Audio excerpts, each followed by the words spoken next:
Hi මගේ ෆුඩීස් අයබෝවන් ඔයාලා ඔක්කොටම රසබර දවසක් ප්‍රාර්ථනා කරනවා හැමෝටම ඔන්න මං අද ගෙනාවා අමුද්‍රව්‍ය තුනකින් හරිම ඉක්මනට හදාගන්න පුළුවන් රස කෑමක්. මොකද කියන්නේ කාලා බලමුද? අඹ දාපු යෝගට් මූස්.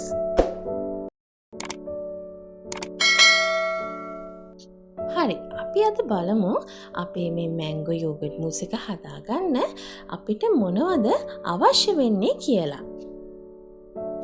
ඇත්තටම අපිට මේ මූස් එක හදාගන්න අවශ්‍ය අමුද්‍රව්‍ය තුනයි. ප්‍රධාන අමුද්‍රව්‍ය තුනයි. මම මෙතන අරන් තියෙනවා මධ්‍යම ප්‍රමාණයේ අඹ ගෙඩියක්. මෙතන තියෙනවා යෝගට් ග්‍රෑම් 450ක් විතර. මෙතන මං අරන් තියෙනවා whip cream මිලිලීටර් 250ක් විතර. මෙතන තියෙනවා ස්ට්‍රෝබෙරි මේක අත්‍යවශ්‍ය නෑ මේක ඔප්ෂනල්. හරි අපි බලමු අපි මේ ඩෙසර්ට් එක කොහොමද හදාගන්නේ කියලා. හරියම ලේසියෙන් හදාගන්න පුළුවන් ඩෙසර්ට් එකක් මේක. අපි මුලින්ම මේ අඹ ගෙඩිය පොතු ගහලා පොඩි කියුබ්ස් වලට කපාගෙන එමු. ඒ අතරතුර මට දෙයක් කියන්න ඕනේ. පුළුවන් තරම් මේ whip cream එක ඔයා බීට් කරන්න ගන්නකම් ශීතකරණයේ තියන්න බලන්න. එළිය ගොඩක් වෙලා තියන්න එපා. මේ අපි whip කරන්න ගන්න භාජනය ඩීප් ෆ්‍රීසර් එකේ තියලා ඒ වෙලාවේ අපිට whip cream දාලා ගන්න පුළුවන් නම් ගොඩක් හොඳයි. එතකොට මේ cream එක හොඳට ෆෝම් වෙලා එනවා. අපි මුලින්ම මේ අඹ ගෙඩිය හොඳට පීල් කරගමු.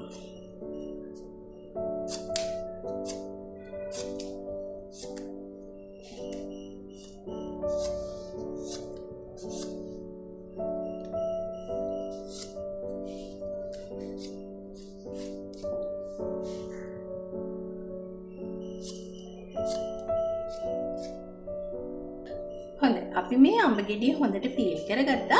දැන් මේ අඹ ගෙඩියෙන් පොඩි කොටු හැඩයට හිටින්න පොඩි පොඩි කෑලි කපා ගමු.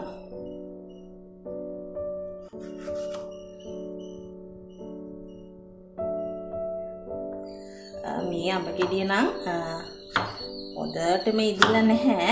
හැබැයි මේ ඩෙසර්ට් එක හදනකොට ඔයාට පුළුවන් තරම් හොඳටම ඉදිච්ච අඹ ගෙඩියක් ගන්න පුළුවන් නම් තමයි මේක ගොඩාක් රසවත් වෙන්නේ.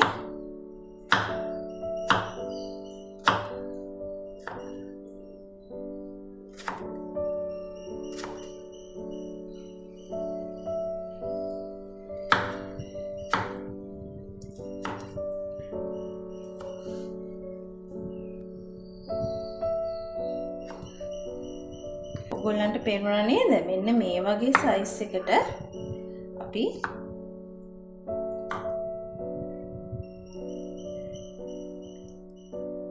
මෙන්න මේ වගේ සයිස් එකට අපි මේ අඹ කොටු හැඩයට කපා ගමු. මම මේ මුළු අඹ ගෙඩියම මේ ගානට කපාගෙන එන්නම්. හරි. අපි අඹ ටික කපාගෙන ඉවරයි. අපි මේ වෙලාවෙම ස්ට්‍රෝබෙරි ටිකකුත් කපලා තියාගමු. එතකොට අපිට ලේසි.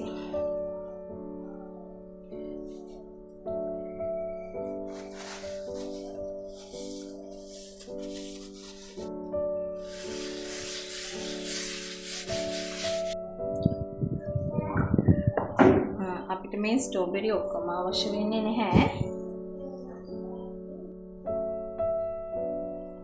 අපි ස්ට්‍රෝබෙරි ගෙඩි මේ විදිහට නැට්ට ඉවත් කරගත්තා. ඉවත් කරලා මෙන්න මේ විදිහට ටිකක් දිග හැඩයට හිටින්න තමයි අපි ස්ට්‍රෝබෙරි කපා ගන්න ඕන.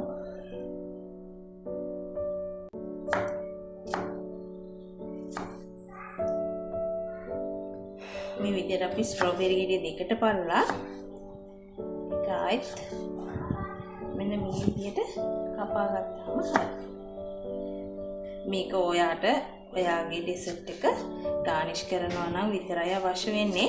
නැත්නම් අපිට මේන් ඉන්ග්‍රීඩියන්ට්ස් තුනෙන් අපේ මේ ඩෙසර්ට් එක රසට හදාගන්න පුළුවන්.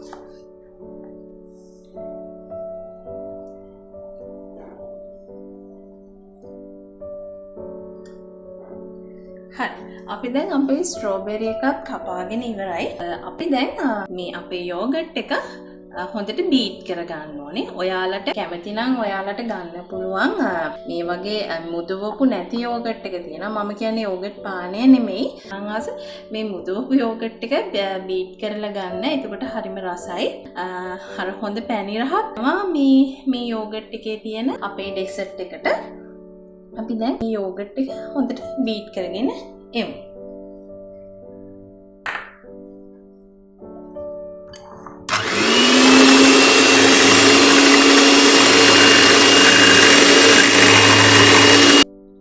ඔයාලට පේනවද?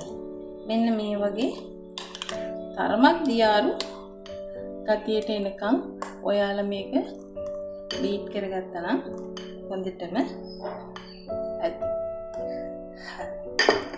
ඊට පස්සේ අපි අපේ විප් ක්‍රීම් එක හොඳට බීට් කරගන්න ඕනේ. මම විප් ක්‍රීම් එක ශීතකරණේ දාලා තිබ්බා. මොකද එතකොට විප් ක්‍රීම් එක හොඳට බීට් කරනකොට ෆර්ම් වෙනවා. ගොඩක් වෙලා එළියේ තියන්න එපා බීට් කරන්න කලින් අපේ විප් ක්‍රීම් එක. මම දැන් විප් ක්‍රීම් එක ශීතකරණයෙන් අරගෙන එන්න. මේ තියෙන්නේ අපේ විප් ක්‍රීම් එක. හොඳ සීතලට තියෙනවා. අපිට පුළුවන් දැන් මේක හොඳට බීට් කරගන්න.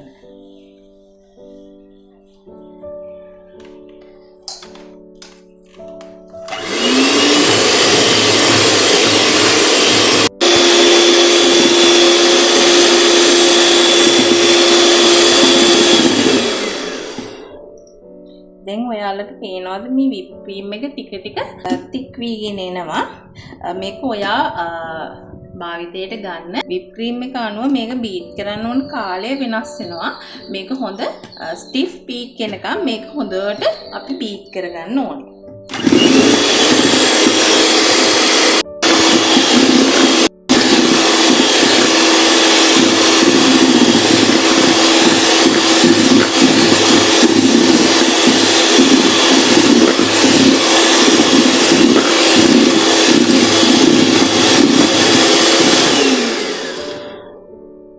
දැන් ඔයගොල්ලන්ට පේනවා මේ අපේ විප් ක්‍රීම් එක හොඳට බීට් වෙලා තියෙන්නේ. මේ අවස්ථාවේ බීට් කරන එක නවත්තනවා. මම කලින් කිව්වා වගේ මේ බීට් කරගන්න වෙලාව ඔයා ගන්න විප් ක්‍රීම් එක අනුව වෙනස් වෙනවා. පුළුවන් තරම් හොඳ ක්‍රීම් රසයක් තියෙන විප් ක්‍රීම් එකක් ගන්න බලන්න. එතකොට තමයි මේ ඩෙසර්ට් එකේ රස වැඩි වෙන්නේ. හරි. අපි දැන් මේක විප් කරගෙන තියෙන්නේ. මේක දැන් හොඳට විප් වෙලා තියෙන දේ ඔයාලට පේනවනේ. ගන්නට මේ විපින් ක්‍රීම් එක තියෙනවා. මෙහෙම ගත්තා. හොඳට ෆර්ම් එකට මේ විප් ක්‍රීම් එක තියෙනවා. මේ වගේ බෝල් එකක් ගන්න අපිට කවලම් කරන්න ලේසි නෑ. දැන් අපි අපේ විප් ක්‍රීම් එක දාගත්තා. අපි දැන් මේකට අපේ යෝගට් ටිකත් දාලා කවලම් කරගමු.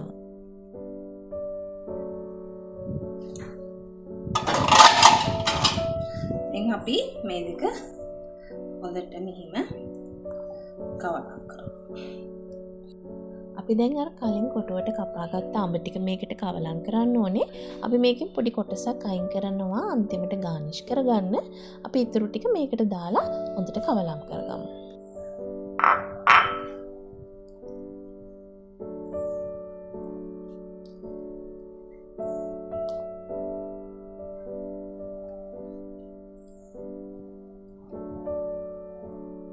බලමු මේක කොහොමද ගානිෂ් කරගන්නේ කියලා. මේ තියන්නේ අපි කලින් අරන් තියාගත්ත අඹ. අපිට පුළුවන්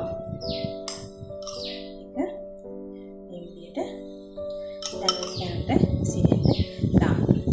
දැන් හදිස්සිය ඕගොල්ලන්ගේ ගෙදරට කවුරු හරි නෑදෑයෙක් එනවා කියලා කෝල් කරාම ඔන්න ඉක්මනින් හදාගන්න පුළුවන්. ඉතා අඩු අමුද්‍රව්‍ය ප්‍රමාණයක් යොදාගෙන ඉක්මනින් හදාගන්න පුළුවන් රසවත් ඩෙසර්ට් එකක් තමයි මේ. මම මේකට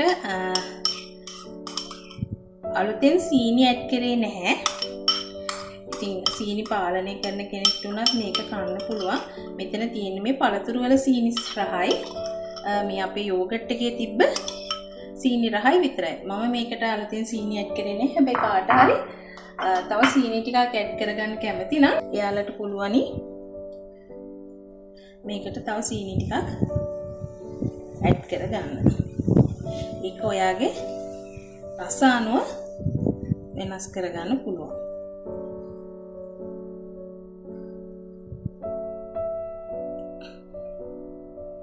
මම මේ වගේ ස්ට්‍රෝබෙරි කෑලිත් කෑනින් තැනට තියලා මේක ලස්සනට ගානිෂ් කරගන්නවා. මේ තියන්නේ අපි හදපු යෝගට් මැංගෝ මූස් එක. ඔයාලට පුළුවන් මේ ඩෙසර්ට් එක ඉක්මනින්ම අඩු ඉන්ග්‍රීඩියන්ට්ස් ප්‍රමාණයක් යොදාගෙන හදලා රස බලන්න. ගෙදරට අමුත් එක්ක එනවා නම් ඉක්මනට හදලා ඔයාලට අමුත්තට රස බලන්න දෙන්න පුළුවන් කෑමක්. ලොකු වියදමක් යන්නේ නැති අඩු වියදමකින් හදන්න පුළුවන්. සෝ ඩෙසර්ට් එකක් තමයි අද මම ඔයාලට හදන හැටි කියලා දුන්නේ. මම මේ පාර ක්‍රිස්මස් එකට මේ ඩෙසර්ට් එක හැදුවා. ආපු හැමෝම ගොඩාක් රසයි කිව්වා. ඒ නිසා මට හිතුණා මේ රෙසිපි එක ඔයාලත් එක්ක බෙදා ගන්න. ඉතින් මගේ Kitchen Diary with Sanu YouTube channel එක subscribe කරලා කමෙන්ට් කරලා ෂෙයා කරලා තවත් මේ වගේ රසවත් රෙසිපි ඔයාලා අතරට ගේන්න මට හෙල්ප් එකක් දෙන්න. ඒ වගේම Kitchen Diary with Sanu මගේ Facebook page එකට ඔයාලා මේ ඩෙසර්ට් එක හදලා ලස්සන පින්තූරයක් අප්ලෝඩ් කරන්න මම ආසාවෙන් බලාගෙන ඉන්නවා ඔයාලගේ ආදරණීය ෆීඩ්බැක්ස් දකින්න. ඔන්න එහෙනම් අපි යන්නයි හදන්නේ. තවත් දවසක තවත් රෙසිපියක් අරගෙන එනකන් ඔයාලා හැමෝටම රසබර දවසක් මම ප්‍රාර්ථනා කරනවා.